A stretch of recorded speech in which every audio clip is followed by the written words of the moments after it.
नववर्णों मार्च में शिक्षकों और पुलिस के बीच तनाव, आरएएफ की तैनाती और वाटर कैनन तैयार।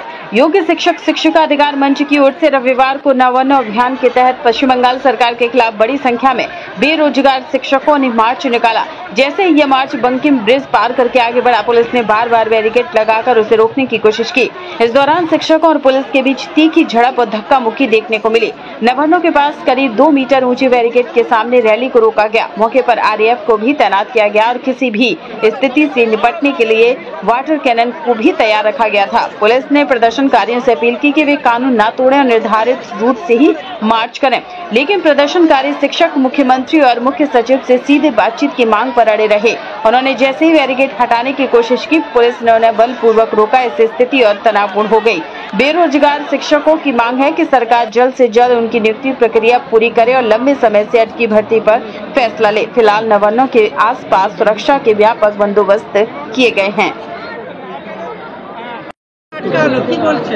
কি বলার কি আছে, আপনারা তো রাজ্যে বিগত 10 বছর 11 বছর ধরে দেখছেন কি চলছে। হ্যাঁ, ওরা যেতে দেবে না। আমরা মুখ্যমন্ত্রীর সঙ্গে বসতে চাই, মুখ্যমন্ত্রী আমার সঙ্গে বসে গেলে আমরা ভাঙবো না, না বসে গেলে আমাকে বাধ্য হয়ে ভেঙে যেতে হবে।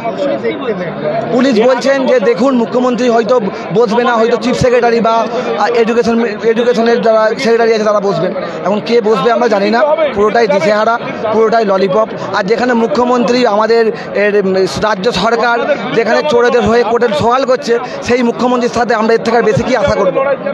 মুখ্যমন্ত্রীর মুখটা এতটাই পুড়ে গেছে, উনি যোগ্য শিক্ষকদের সঙ্গে মুখটা দেখাতে পারছেন না।